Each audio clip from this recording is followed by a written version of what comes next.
in my humble opinion, is not your engagement with politics. It's one tiny, tiny event once every 4 years that is given all this massive importance as if it's going to make such a huge difference to the nation, which in reality, if you look at the continuation of the state of affairs inside Britain and Britain's foreign policy, clearly whether Labour or Conservative have been in power has not made a humongous difference. It's cosmetics. We live in a country governed by old money, governed by Etonians and inherited class privilege and monarchy and all of these other things, dressed up as a fair society. Again, that's not me saying Britain is the worst place to live in the world, because of course it isn't. But those privileges very much exist, and UKIP as if it's an abhorrence to mainstream political culture, when in fact it is not. It's a continuation of mainstream political culture. They're a tool to push the entire debate to the right and make the mainstream political parties even seem mild in comparison. If we're talking about democracy, it's a sharing of power. We're not talking about a few kind of rich, old, educated white men bequeathing nice charity to, you know, the hoodies and the chabs once in a while. That's not democracy. And that's what we have here. We have the management of poverty, not poverty alleviation. Poverty is created by a society. Like, I think people who are busy or ambitious or politically engaged, anyone who's determined to achieve something, and that doesn't have to be kind of monetary career success. It can be anything. It can be mastering a martial art. It can be becoming good at yoga or swimming or fishing or whatever it is. But people who are obsessively focused with a goal can forget sometimes, myself included, I'm very guilty of this, that you need balance in life. And you need sleep, and you have to sleep. Like, this is something I'm only just finding out now, that you actually have to go to sleep, bruv. People always ask me when I look at all the projects, and they're like, do you sleep? And I'm like, well, not really. Like 2-3 hours sometimes, most of the time. Sometimes I'll go 2 days without sleeping. But my brethren recently broke the world record, I think. He was in the studio for 11 days straight, like left to wash. He does like these 30-minute meditation things, and then he just carries on working. I'm just like, you're an alien, bruv. Don't forget to check yourself. Don't forget to make time to sit the hell down and just appreciate life, but also to just reflect. And as I say, the opening line of the song, I say it's not a song, it's more like a note to self.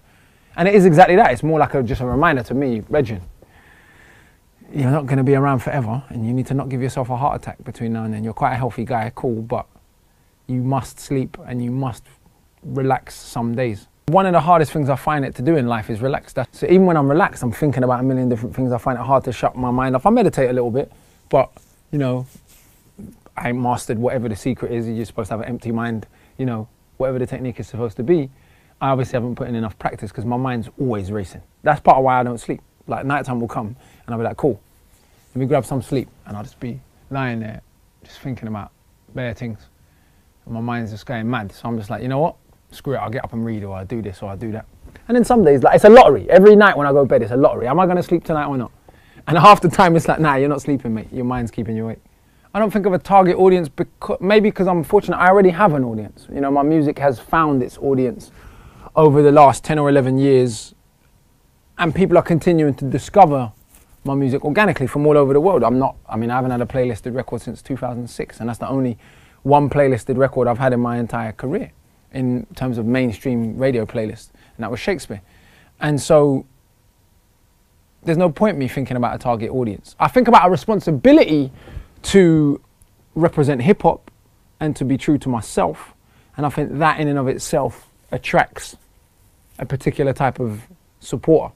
So in that sense, I do feel responsible to my existing audience, but I don't factor them into the creative process in the sense of, oh, I can't do this because the audience won't approve, or I can't do that because some people might not like it. If you look across my bodies of work, there's some stuff that's radically different from what's on this record, and there's a continuous personality. Doublethink was like an electronic album, do you know what I mean? The Thieves Banquet was all live instruments. This is straight boom bap with some instruments on top, but this is, you know, kind of break your neck, old school, sample driven hip hop again. And so I just do whatever I'm in the mood to do, and hopefully that resonates, you know. And I'm not gonna get anyone in trouble or to call any names, because that's not my style. There's some good individuals that work in all these places that do their best. But when I say you will not get a playlist if you're not talking about certain political issues, I'm not saying it hypothetically, I'm saying literally. Radios have said, ooh, our compliance, ooh, this. Not you don't have an audience, not the music isn't good, not you're not popular, all of which I could accept, but all of which would be untrue. It's clear that I'm popular, it's clear that I do have an audience.